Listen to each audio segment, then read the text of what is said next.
இந்த ராமாயணம் எதிலிருந்து வந்தது, எதனுடைய சாரம் அப்படின்னு சொன்னோமானால் வேதத்தினுடைய சாரம் இந்த ராமாயணம். பாகவதத்தை சொல்லும்போது அதுவும் வேதசாரம் தான், ஸ்ரீமத் பாகவதமும்.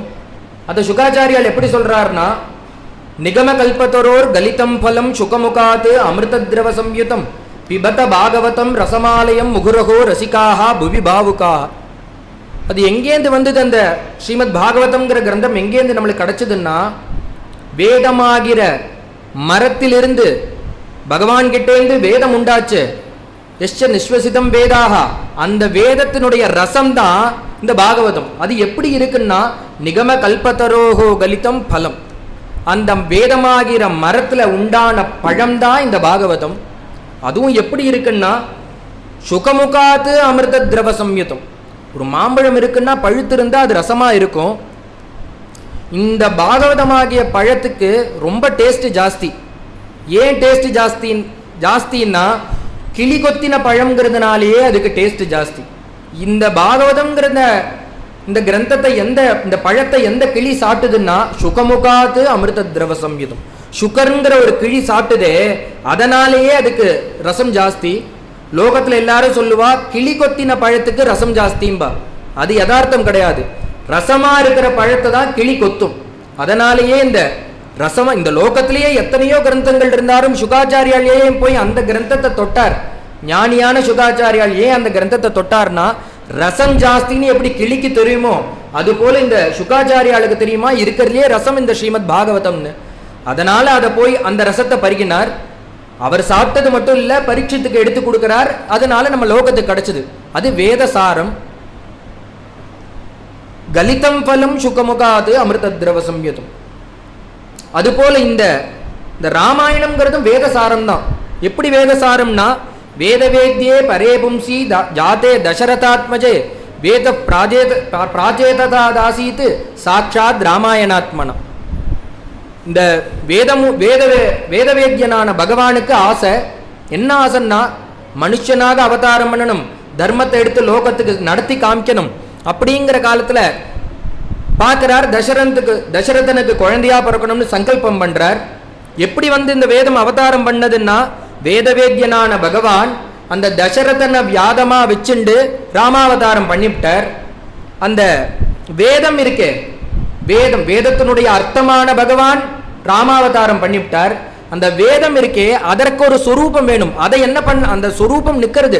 வேதம் எந்த சொரூபத்தை எடுத்து நம்ம அவதாரம் பண்ணலான்னு இருக்கிற காலத்துல அது பார்த்துட்டு பகவான் எப்படி அந்த தசரதன வியாஜனா வச்சுட்டு அவதாரம் பண்ணாரோ, அது போல இந்த வேதம் என்ன பண்ணித்துன்னா, வால்மீகி மகரிஷிய வியாஜமா வச்சுண்டு ராமாயணமா பிரகாசிக்கிறது. வேதவேத்யே பரே பும்சி ஜாதே தசரதாத்மஜே வேத பிராஜேதாசீத் சாட்சாத் ராமாயணாத்மனா. வால்மீகி வியாஜமா வச்சுண்டு இந்த வேதசாரம் ஒரு ரூபத்தை எடுத்துண்டு, அந்த ரூபத்துக்கு பேரு தான் ஸ்ரீமத் ராமாயணம். அப்பேற்பட்டதான் இந்த ராமாயணம் நம்மளுக்கு சுலபமா கிடைக்கிறது. நம்ம இங்க பூலோகத்தில் இருக்கிறதுனால இவ்வளவு சுலபமா கிடைக்கிறது. இந்த ஆஞ்சநேய சுவாமி கடைசியா பகவான் போகும்போது சொல்றார், யார் யாரெல்லாம் ராமாவதாரம் முடிஞ்ச பிறகு சுவாமி சொல்றார், யார் யாரெல்லாம் என் கூட சரையு நதியில இறங்குறேளோ அத்தனை பேருக்கு வைகுண்டம், யார் வந்தாலும் எல்லாருக்கும் வைகுண்டம்னு சொல்லி கூப்பிடுறார். எல்லாரையும் பார்த்தா அங்க இருக்கக்கூடிய வைகுண்டம் யோகி துர்லபம்ங்கிறா. அப்பேற்பட்ட வைகுண்டத்தை பகவான் என்ன பண்றார், கையில வச்சுன்னு கூப்பிடுறார், சீக்கிரம் வாங்கோ வாங்கோன்னு கூப்பிடுறார்.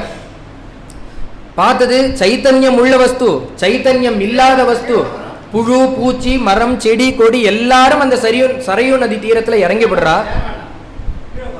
கரையில பார்த்தா ஒரு ஜீவன் மட்டும் நிக்கிறது. யாரு நிக்கிறா அப்படின்னா, ஆஞ்சநேய சுவாமி நிக்கிறார். ஏன் அவர் நிக்கிறார்னா, பகவான் கூப்பிடுறார், ஹே அனுமன்னு நீ வரலையான்னு கேட்கிறார். உடனே அவர் ஆஞ்சநேய சுவாமி கேட்கிறார், நான் வரல. ஏன் வைகுண்டம் உனக்கு இதுக்கு முன்னாடி பார்த்திருக்கியா அதனால வரலையேங்கிறியோன்னா, இதற்கு முன்னாடி நான் பார்த்தது கிடையாது, அப்புறம் ஏன் வரல? வைகுண்டம் யோகி துர்லபம்ங்கிறாளே, அப்பேற்பட்ட வைகுண்டத்தை நான் கையில வச்சுன்னு உன்னை கூப்பிடுறேன், நீ வரமாட்டேங்கிறியே, ஏன் வரலன்னா, எனக்கு அந்த வைகுண்டத்துல பிடிக்கல, அந்த வைகுண்டம் பிடிக்கல. ஏன் வைகுண்டம் பிடிக்கல அப்படின்னா, உடனே சுவாமி கேட்கிறார், எனக்கு அங்க இருக்கக்கூடிய ஸ்திதி தெரியணும். என்ன தெரியணும்னா, இப்ப பூலோகத்துல எங்க திரும்பினாலும் ராமநவமிக்கு ராமாயணம் பாராயணம் பண்ணிட்டு இருக்கா, கதை நடக்கிறது, ஒரு சத்சங்கம் கிடைக்கிறது. இது போல அந்த வைகுண்டத்துல வந்தா உங்களுடைய நாமம் இருக்குமா, உங்க ராமாயணம் இருக்குமா, உங்க ராமாயண கதை இருக்குமா? இல்ல ராமாயணம் கதை சொல்ற பெரியவா இருப்பாளா? இருக்க மாட்டான். சுவாமி சொன்னார், அங்க நீ வந்துட்டேன்னா இந்த 4 விதமான முக்தி, சாலோக்கியம், சாரூப்பியம், சாமீப்பியம், சாயுஜ்யம், 4 விதமான முக்தியை உங்ககிட்ட கொடுத்துடுவோம். நீ வைகுண்டத்துல எப்பொழுதும் சுகம்தான், துக்கமே கிடையாது. ராத்திரியே கிடையாது, பகல் தான். சுகம் மட்டும்தான், துக்கம் கிடையாது. இந்த சரீரத்துக்கு எவ்வளவு சுகமோ அவ்வளவு சுகத்தை அனுபவிக்கலாம். எப்பொழுதும் ஆனந்தகரமான வைகுண்டம். அந்த வைகுண்டத்துக்கு நீ வாங்குறார். உடனே இந்த புத்தியாவதூய ஹனுமானு பரமாம்பி முக்தி தெரிஞ்சே உதறினார். ஏன், எதற்காக உதறினார் அப்படின்னா, இந்த ராமாயணத்துக்கு நிகரா அந்த வைகுண்டத்தை வச்சு பார்த்தோம்னா அது ஒண்ணுமே இல்லையா. அந்த ஆஞ்சநேய சுவாமி சொல்றார், இந்த ராமாயணம் இல்லாத அந்த வைகுண்டம் எனக்கு வேண்டாம், அதை நான் துச்சமா மதிக்கிறேன். எத்திர எத்திர ரகுநாத கீர்த்தனம் தத்திர தத்திர கிருதமஸ்த காஞ்சலிம் பாஷ்பபாரி பரிபூர்ண லோச்சனம் மாருதிம் நமத்த ராட்சசாந்தகம்.